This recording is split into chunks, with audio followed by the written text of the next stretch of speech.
Vamos falar um pouquinho de considerações jurídicas, né? E éticas quando a gente trabalha em TI. É lógico, né? O equipamento por si só é uma propriedade, tá? É de alguém, tem dono. Mas a gente já falou disso, né? As informações também têm dono. E muitas vezes as informações valem mais do que o próprio equipamento em si. E-mails, lista de contatos, dados, né? Arquivos de texto, imagem, vídeo, cópias impressas de arquivos, de documentos, tudo isso é propriedade. Propriedade de alguém, propriedade de uma empresa. Tá? E você, se for prestar serviço em algum lugar, precisa ficar atento que esse material não é seu. Né? O técnico, quando ele recebe um equipamento de alguém, ele está recebendo praticamente a vida de alguém. Um celular, por exemplo. Você pode estar recebendo a vida de alguém. Uma vida acadêmica, um relacionamento pessoal, está ali dentro das informações. Então, ficar muito atento em relação àquilo que você pode fazer e aquilo que você pode manusear. Tá? Existem várias políticas, né, de preservação da informação. Então, a regra é a seguinte: não mexa onde você não deve. Ou não mexa aonde aquilo pode ser ruim para alguém. É lógico que no processo de manutenção, vou ter que trocar esse HD aqui, mas eu vou fazer o backup das fotos. Você vai ter acesso àqueles arquivos. Mas você precisa ter o profissionalismo de não fazer nada com eles. Só tirar os dados, jogar numa pasta de backup e, ok. O que tem lá dentro não lhe diz respeito. É de propriedade de alguém.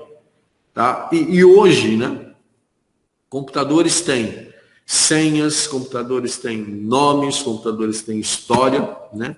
Tem scan de documentos pessoais, né? CPF, RG, contratos, declarações de imposto de renda. Tá bom? Então, quando você recebe um equipamento para formatar, eu recebo, né? Hoje eu faço muito pouco, mas já fiz muito. Uma das minhas maiores preocupações era em relação à declaração de imposto de renda. Tá? Porque ali tem dados pessoais muito importantes, né? E aí, sempre eu falava para as pessoas, olha, vou formatar, mas você salvou os dados da sua declaração de imposto de renda que estão aqui? Não precisa se preocupar com isso. Você não quer salvar de novo? Porque isso é fundamental. Ali você tem nome da mãe, ali você tem endereço, número do CPF, número do título de eleitor, bens que você possui, dívidas que você possui, que é um material muito rico para quem quer fazer alguma coisa de ruim com você.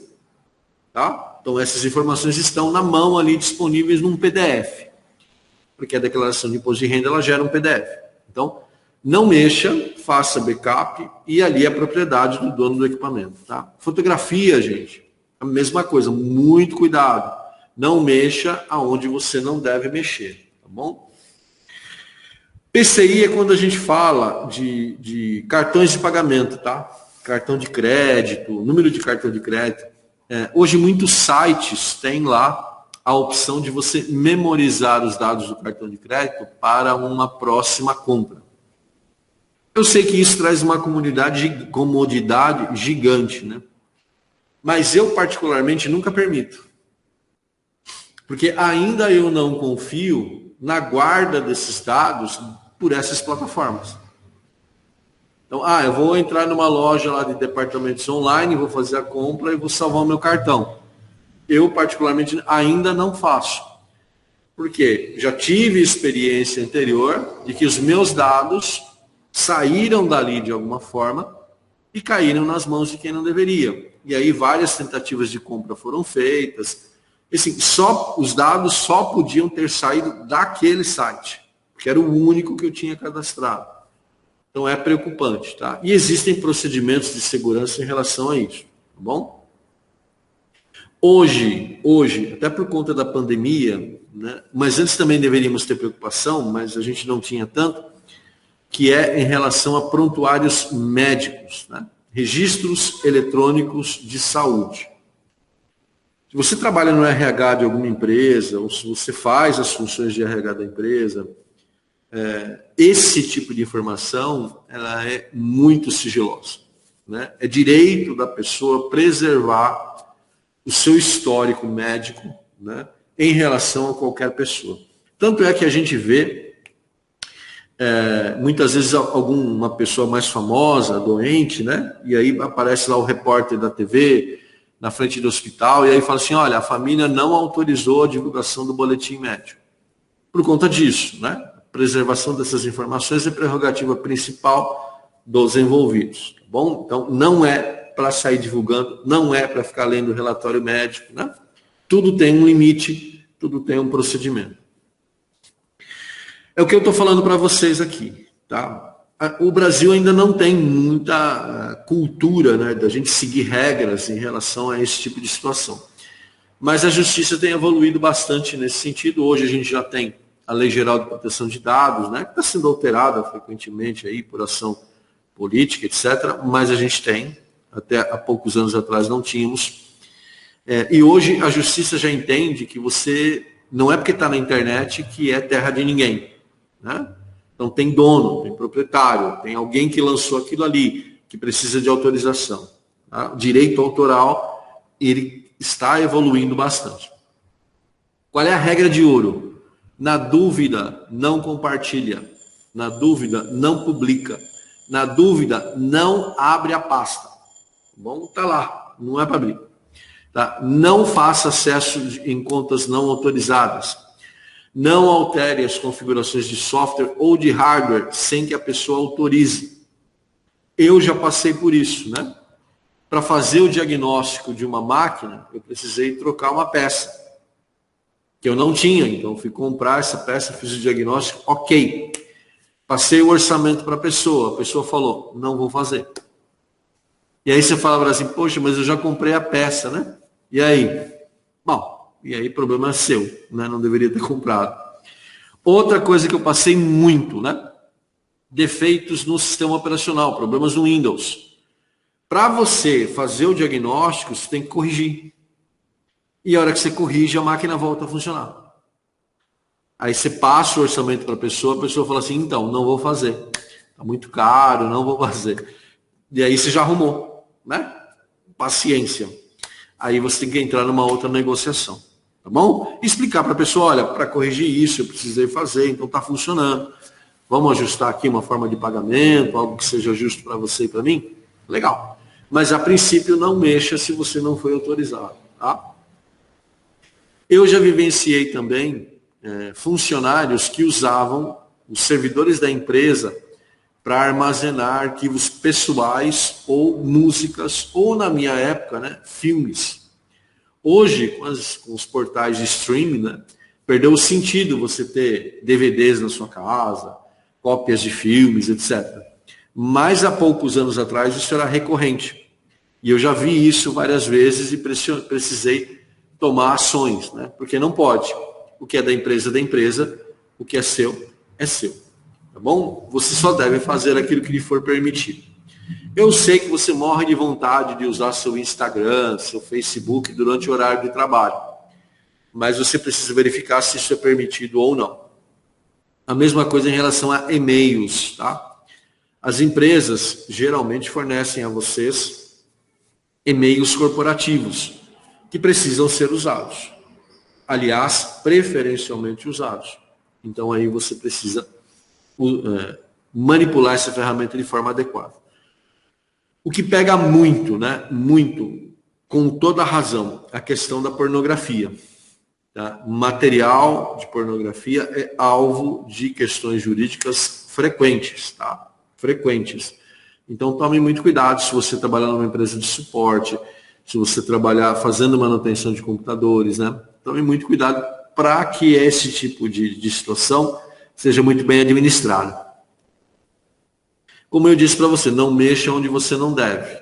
Mexa só onde é necessário. Então, se você fizer isso, você não vai se deparar com nenhum tipo de pasta com esse conteúdo. Mas no caso de uma empresa, pode ser que não. Né? Pode ser que você vá lá fazer manutenção, apareça lá, e aí a sua obrigação, independente da relação de amizade que você tem com a pessoa, é transferir essa responsabilidade para o superior imediato. Ele é quem vai tomar os procedimentos necessários. Tá? E a gente sabe porque volta e meia na TV está passando, né, casos aí envolvendo pornografia infantil, né, pornografia de forma geral, tá bom? Cuidado com o software, né? Software, tem software pago e tem software gratuito, que é o que a gente chama de licenciamento, tá bom? Se você receber um equipamento cujo sistema operacional não é original, a sua obrigação é falar para a pessoa, olha, por que você não coloca um software original aqui? Não é? Nunca instale ou distribua licenças de sistema operacional que não lhe pertençam, tá bom? E a gente tem vários tipos de licença, né? Pessoal, empresarial, código aberto, comercial. Hoje essa questão do licenciamento de software, ela melhorou muito, porque o Windows ele já vem na máquina quando você compra, tá? Então aí você já tem uma licença pessoal para ela. Há anos atrás isso não era assim que acontecia. Você comprava o hardware e a máquina vinha sem sistema operacional. Tá? E aí, para poder funcionar, você já tinha que colocar lá uma licença não original, porque era muito caro. Né? Não que hoje seja barato, também não é não. É caro também. Mas hoje já vem na máquina. Então, é uma licença que a gente chama de OEM, que é uma licença de fábrica, tá bom? Uma licença padrão. Computação forense, né? Você não é especialista, eu também não. A gente tem que estudar para ser especialista em computação forense. Tá? Então, se alguém chegar para você e falar assim, olha, dá uma olhadinha nesse computador aí que eu quero saber aonde o fulano estava no dia tal. A melhor coisa que eu indico para você é escapar dessa situação. Né? Porque tudo aquilo que você fizer pode prejudicar alguma coisa ou pode prejudicar você mesmo. Tá? Então, saia dessa situação. Tá? Ah, professor, eu trabalho numa empresa e aí meu chefe pediu para eu fazer um histórico de navegação do funcionário X. Legal. Você tem lá o servidor que vai dar esse relatório e você entrega esse relatório na mão de quem pediu. Tá? Mas você não pode ter essa iniciativa de ficar vendo o que todo mundo faz a qualquer instante na sua rede. A não ser que isso seja a sua função. Tá? Sua clara função profissional, talvez seja isso. Tá bom? De novo, né? Cuidado com informação, cuidado com imagem, cuidado com identidade, cuidado com direito autoral, cuidado com pornografia. Tá? Tudo isso é capaz de gerar um processo, né, legal por mau uso. Tá bom? O que o especialista faz? Né? Na verdade, ele vai buscar duas coisas. Tá? Quando você tem um crime e o equipamento é confiscado, o especialista vai buscar duas coisas. Basicamente uma só. Ele vai buscar dados. Mas ele busca dados persistentes e dados voláteis. Dados persistentes são aqueles dados de HD, de SSD, de pendrive, de CD. Tá? Esses são dados persistentes. E os dados voláteis são aqueles dados que a máquina usa para processos internos e que você nem sabe que ela usa. Você nem sabe que ela gera. Eu vou dar um exemplo aqui. Toda vez que você liga a sua máquina, o sistema operacional registra no HD do seu computador a data e hora que ele foi ligado. Você nem vê isso. Aliás, se eu não tivesse comentado aqui com vocês, talvez você nem associasse que isso era possível. Mas ele faz isso. Então o perito sabe dessa informação, vai lá na área de registro dessas informações e coleta esses dados. O seu provedor de serviços da internet, ele sabe exatamente os sites que você visitou. Tá bom? Ah, mas eu uso na guia de navegação anônima, proxy anônimo. Ele sabe. Tá? Ele sabe porque você está conectado àquela rede. Então ele tem como informar aos peritos o que você fez ou o que você não fez. Não tem muito disso, né? Ah, porque o hacker foi absolutamente invisível. Sim, ele pode estar invisível por uma determinada circunstância, mas ele não é invisível. Ele está na rede. Em algum momento, ele vai ser descoberto. Tá bom? E aí é a função do especialista forense. Não é sua obrigação, não é minha função. A Lei Geral de Proteção de Dados, hoje aqui no Brasil, né, é o nosso ponto de partida. No mundo, a gente não tem uma política única, porque cada país usa a sua. Mas esse conjunto de regras, esse conjunto de leis é chamado de lei cibernética. Tá? Você, se for trabalhar com isso, precisa ter conhecimento. Tá bom? Precisa ler sobre isso, precisa ver documentos para garantir que o seu trabalho vai ser executado de forma mais tranquila. Eu sei que você pode falar assim, nossa, mas o professor está exagerando, né? Não é assim que funciona. Lá na minha empresa, cada um vê o que todo mundo faz. Então, vou te dar uma dica aí. Está errado. Né? Não deveria ser assim. Tá bom? Ah, isso é assim até que aconteça algum problema. Olha que aconteceu o problema, aí corre-se atrás. Mas é errado. Tá bom?